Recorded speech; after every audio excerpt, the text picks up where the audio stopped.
ससुराल में दो बहनों की पहली होली। अरे सुमन, कहाँ हो तुम? जल्दी से उठ जाओ, आज तुम दोनों बहनों को देखने के लिए लड़के वाले आने वाले हैं। तभी सुमन नींद से जागती है और कहती है, अरे यार माँ, आप क्यों नहीं समझती हो? मुझे अभी कोई शादी नहीं करनी, मुझे अकेला छोड़ दो। अरे बेटी, एक ना एक दिन तो शादी करनी ही है, तुम समझती क्यों नहीं हो? बेटी, तुम्हारे माता पिता बहुत गरीब हैं, तुम दोनों की शादी हम अलग अलग नहीं कर सकते, एक ही बार कर सकते हैं, इससे हमारा खर्चा बचेगा। अपना खर्चा कम करने के चक्कर में मेरी शादी करवाकर मेरी जिंदगी झंड करने पर तुले सबके सब। हे भगवान, अब तुम ही कुछ करो मेरे लिए। तभी सुमन की बड़ी बहन रेशमा उससे कहती है, भगवान भी तभी कुछ करेंगे जब तुम अपने माता पिता की सुनोगी। अरे दीदी, आपने मेरे मन की बात कैसे सुन ली? क्योंकि तू मेरी छुटकी है और मैं तुझे बहुत अच्छे से जानती हूँ, आखिर तेरी बड़ी बहन जो हूँ। दोनों बहनों में बहुत प्यार था, जिसके चलते लता और प्रमोद अपनी दोनों बेटियों की शादी एक ही घर में करना चाहते थे। देखिए जी, हमारी दोनों बेटियां बहुत समझदार और सुंदर भी हैं। दरअसल बात यह है कि हम लोग बहुत गरीब हैं। हम अपनी बेटियों को 2 जोड़े में विदा कर सकते हैं, हम दहेज नहीं दे पाएंगे क्योंकि हमने अपनी दोनों बेटियों को संस्कार दिए हैं। अरे भाई साहब, ऐसी बातें करके आप हमें नीचा दिखा रहे हो। आपकी दोनों बेटियां मुझे मेरे बेटों के लिए पसंद हैं। बस अब अपने बेटों को आपकी दोनों बेटियों की फोटो दिखा दो, बाकी आप जल्दी ही शादी की तैयारियां शुरू कर दो, क्योंकि मेरे बेटे मेरी पसंद की हुई लड़कियों को नकार नहीं सकते। लता कोकिला की ये बात सुनकर बहुत खुश होती है। वहीं जैसा कि कोकिला ने कहा था, उसके दोनों लड़कों को सुमन और रेशमा पसंद आ जाती हैं, जिसके बाद दोनों बहनों की शादी एक ही घर में हो जाती है। शादी के पहले दिन कोकिला अपनी दोनों बहुओं से कहती है, देखो सुमन, आज से तुम इस घर की बड़ी बहू हो, ये लो इस घर की अलमारियों की चाबी। ये देखते ही रेशमा बोल पड़ती है, लेकिन माँ जी, बड़ी तो मैं हूँ, फिर यहाँ आप सुमन को मेरी जेठानी का दर्जा क्यों दे रही हो? अरे हाँ बहुओं, मैं तो तुम्हें ये बताना भूल ही गई कि सुमन को मेरे बड़े बेटे ने पसंद किया और तुम्हें मेरे छोटे बेटे विवेक ने पसंद किया। जहाँ तुम अपने घर में बड़ी थी, अब तुम अपने ससुराल में छोटे पद पर हो और सुमन बड़ी। ऐसा कहने के बाद वो वहां से चली जाती है, जिसके बाद सुमन अपनी बड़ी बहन रेशमा से कहती है, अरे दीदी, तुम माँ जी की बातों का बुरा मत मानना, ये लो आप ही संभालो इन चाबियों को, मैं इनकी जिम्मेदारी उठाने के लायक नहीं हूँ। अरे नहीं सुमन, तुम ये चाबियां अपने पास रखो, अब तो तुम इस घर की बड़ी बहू हो, चलो इसी बहाने तुम्हें घर की जिम्मेदारियां सीखने को मिलेंगी। ऐसा कहने के बाद रेशमा अपने कमरे में आ जाती है और गुस्से से शीशे के सामने खड़ी होकर खुद से ही कहने लगती है, मैं सब जानती हूँ, ये सब इस सुमन की ही चाल होगी। वैसे भी इसे हमेशा मेरा बड़ा होना खलता था, लेकिन कोई बात नहीं, मैं भी ईंट का जवाब पत्थर से ही दूंगी। फिर क्या था, जहां दोनों बहनों के बीच प्यार और प्रेम था, वहीं एक छोटी सी गलती की वजह से बड़ी बहन के दिल में खंजर चल जाता है। वैसे अब आगे देखते हैं कि आखिर बड़ी बहन करती क्या है अपनी छोटी बहन के साथ। एक दिन कोकिला अपनी दोनों बहुओं को बुलाती है। अरे बहुओं, कहाँ हो? जल्दी से यहाँ पर आओ। कोकिला के बुलाने पर रेशमा और सुमन दोनों ही आ जाती हैं। जी माँ जी, आपने बुलाया क्या हमें? हाँ, दरअसल बात यह है कि तुम दोनों की इस साल यहाँ अपने ससुराल में पहली होली है, जिसके लिए मैंने अपने गार्डन में एक बहुत बड़ा होली का सेलिब्रेशन रखा है। देखो रेशमा, घर के सारे काम और मेहमानों की अच्छी खातिरदारी करने की सारी जिम्मेदारी तुम्हारी है, और सुमन, तुम मेरे साथ अरेंजमेंट देखोगी, चलो मेरे साथ।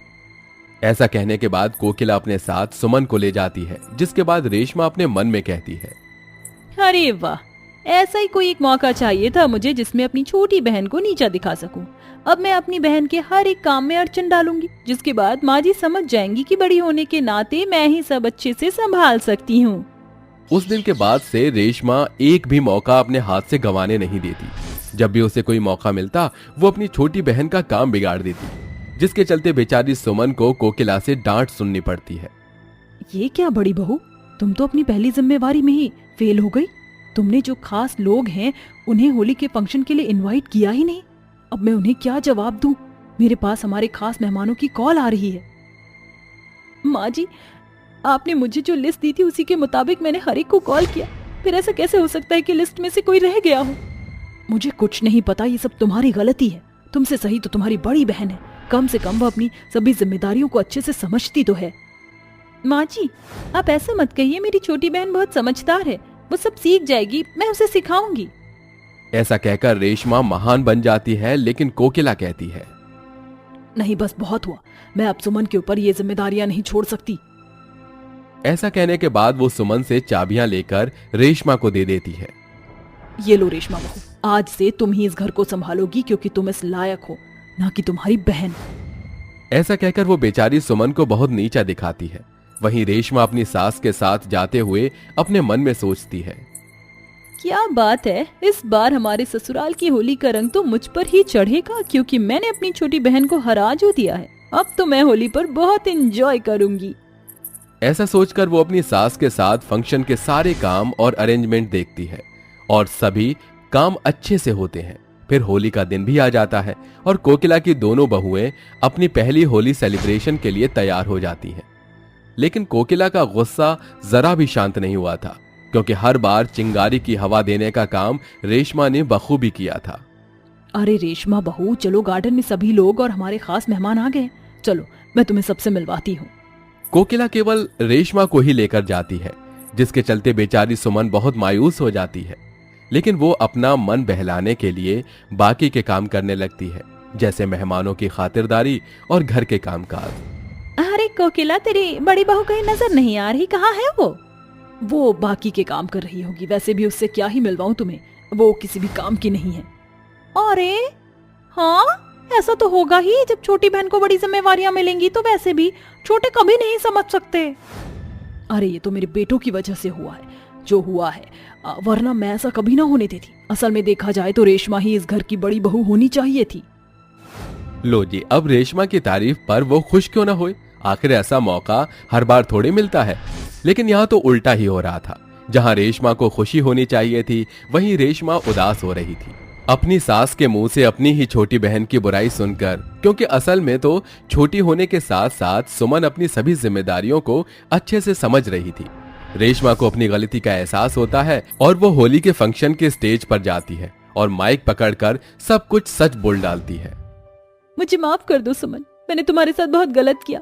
माँ जी, मेरी छोटी बहन बहुत काबिल है, वो हर काम अच्छे से करती है और जिम्मेवार भी है। अपनी बहन की हकीकत सुनने के बाद भी सुमन उसे गले से लगाकर कहती है, अरे दीदी, आपको माफी मांगने की जरूरत नहीं, अगर आपकी जगह मैं होती तो मैं भी ऐसा ही करती। अब ये भूल जाइए, जो हुआ सो हुआ। इन होली के रंगों में अब हम अपने आगे की जिंदगी रंगीन करेंगे। तो फिर आखिरी में सुमन अपनी बहन को माफ करती है और दोनों बहनें अपनी पहली होली अच्छे से खेलती हैं। वहीं कोकिला भी सुमन से माफी मांगती है, जिसके बाद वो खुशी खुशी अपना त्योहार मनाते हैं। चंपा की दो बहू थी। बड़ी बहू का नाम काव्या था, जो कि धर्मवीर की पत्नी थी, और छोटी बहू आशिमा, जिसकी लव मैरिज चंपा के छोटे बेटे निखिल से हुई थी। दरअसल निखिल एक खुले विचारों वाला व्यक्ति था, इसलिए उसने बिना कुछ सोचे समझे आशिमा से निकाह कर लिया।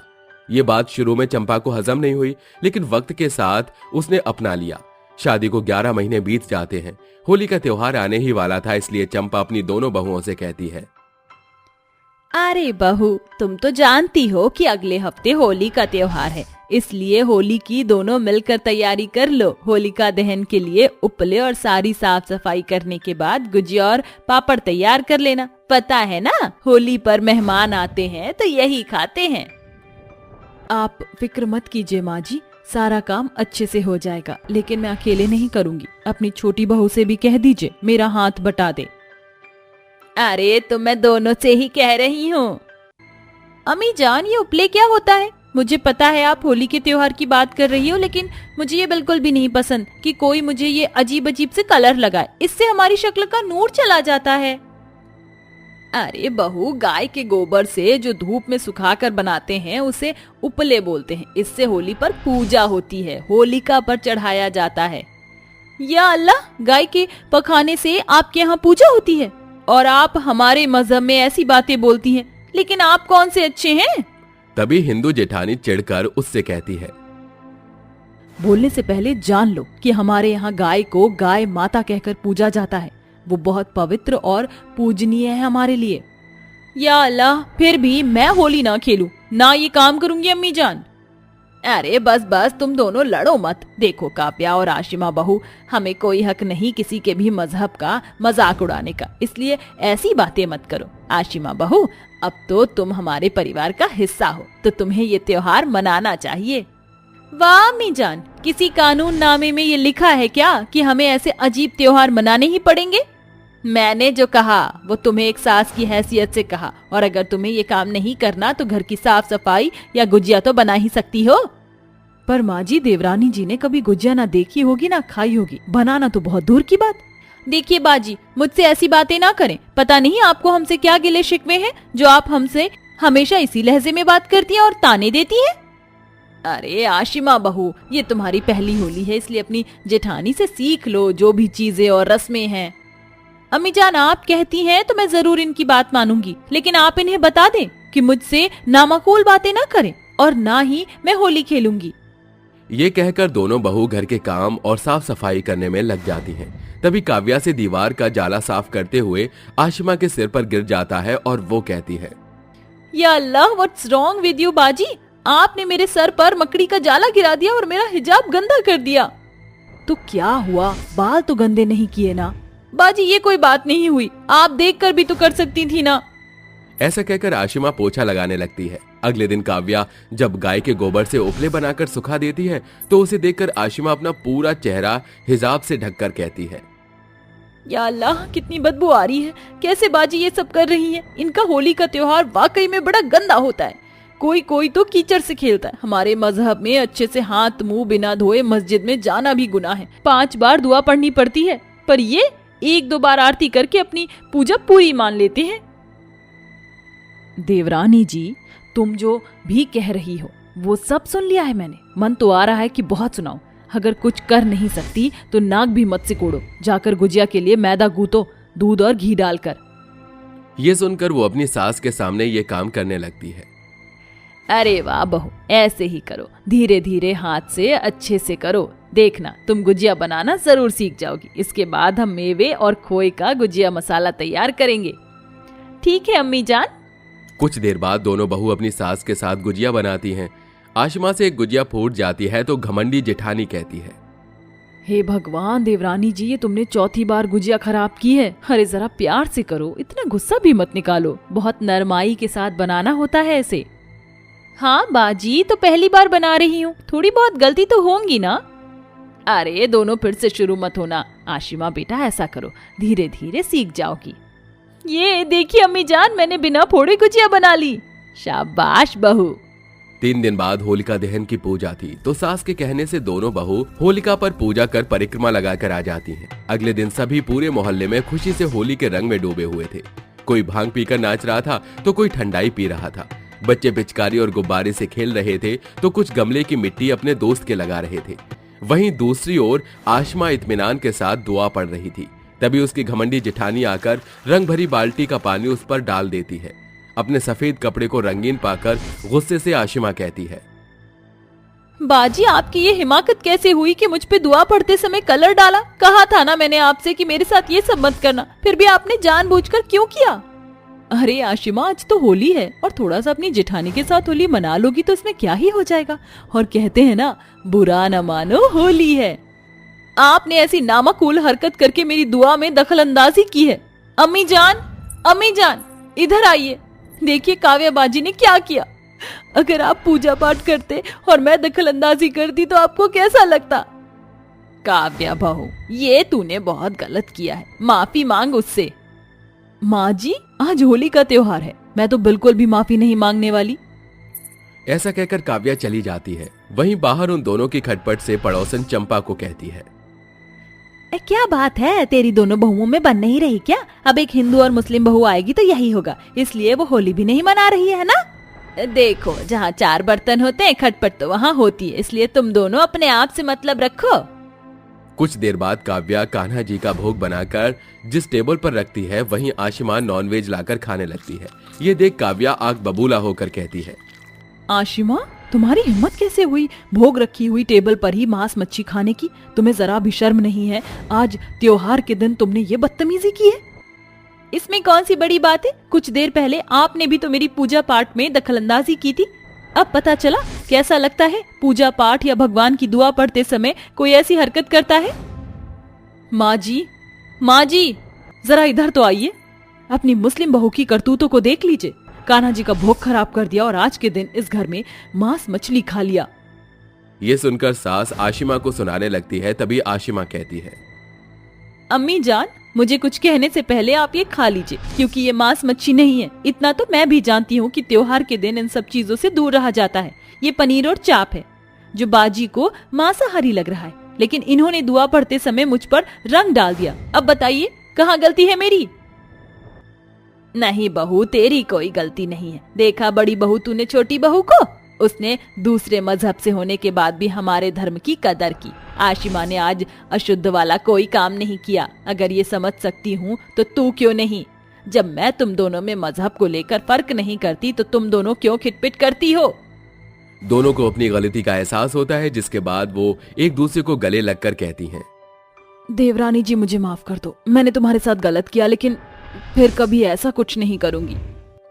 मुझसे भी बाजी अगर कोई भूल हुई हो तो माफ कीजिएगा। क्या मैं आपको रंग लगा सकती हूँ? क्योंकि मुझे होली खेलनी है। चलो आखिरकार सब कुछ ठीक हो गया। मेरी दोनों बहू एक हो गईं। तभी आशिमा अपनी सास और जिठानी के गुलाल लगा देती है। फिर तीनों अपने परिवार के साथ खुशी खुशी होली का त्योहार मनाकर एक दूसरे को गुजिया खिलाती हैं और खुशी खुशी रहने लगती हैं। तो दोस्तों, आपने इस कहानी से क्या सीखा, हमें कमेंट करके जरूर बताएं।